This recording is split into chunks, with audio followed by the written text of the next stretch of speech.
Akkam jirtu Amsiraa Sabaati. Har'a waa'ee Googlii fi ChatGPT isinitti himuun barbaada. ChatGPT fi Googliin dhaabbilee addunyaa irratti akka jaba wal dorgomaa jiran keessaa isaan ijoodha. Googliin waggoota 20 darban keessatti addunyaa irratti olaantummaa horate. Dhaabbilee teknoolojii addunyaa irra jiran keessaa kan isa dorgomu ni dhaba. Googliin kun almost bara 1997-98 jidduutti barattoota PhD Yuunivarsiitii Stanfordin Larry Page fi Sergey Brin namoota jedhamaniin kan inni hundeeffame.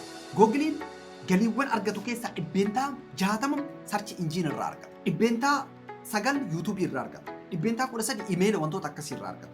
Dhibbeentaa 6 Google Cloud irraa argata. Dhibbeentaa 11 hafan ammootu wanneen akka Play Store maal wantoota akkasii irraa. Googlii waggoota 20 darbaniif addunyaa irratti olaantummaa horate dhaabbileen teknoolojii kamiyyuu isaan dorgomanii isa kuffisuu dadhabanii jalaa hafan. Garuu waggoota muraasa as wanti tokko addunyaa kanarratti dhalate. ChatGPT wanti jedhamu.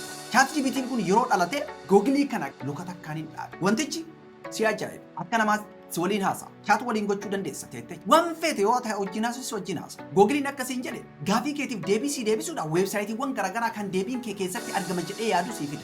Achi ati deemtee weebsaayitiiwwan kana tokko tokkoon dubbistee achi waan barbaadu artikiliiwwan barbaadu yookaan ammoo deebii barbaadu achi keessaa barbaadde argatta yeroo sitti fudhata. ChatGPT garuu akkasii miti. ChatGPT ammuma gaafii gaafatte gaafii ati gaafatteef kallattiin deebii kallattii lafa sii ka'a. Fakkeenyaaf Wiiliyaam Saalibaan taphataan Arsenaal yoo miidhame yoo ati jettee lafa sii ka'a. Manchester Uniteditti goolii meeqatu gale erga Amooriin dhufe jettee yoo ati gaafatte lafa sii ka'a. ChatGPT kun dhaabbata Open AI jedhamu yookaan ammoo Open Artificial Intelligence dhaabbata jedhamuun hundeeffame. Dhaabbata kana duuba kan jiru ammoo Microsoft. Microsoft kan nuti beektanii Bill Gates waa'ee Bill Gates kaleessa fuula Facebook irratti waa'ee isaa sanitti himuu yaadee ture.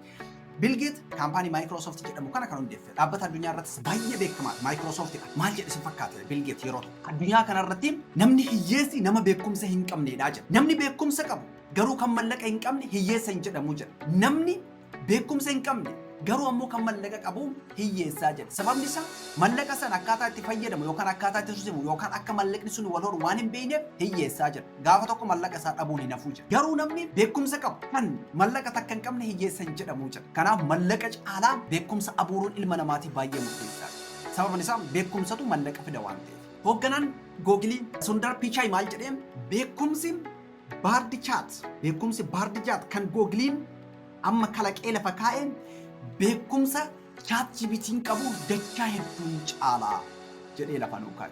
Jarri wal dorgomaa jirti jechuudha. Dhumarratti waan tokko isinitti himuu barbaada.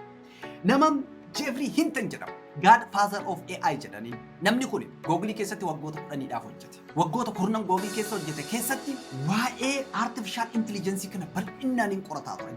Balaa Artificial Intelligence kun addunyaatti fiduudhaaf deemu hedduu qoratee lafa kaa'e. San booda achi keessaa ba'ee rakkoo wanti kun nutti fidaa jiru uummata addunyaatti himuu qaba jedhee hime.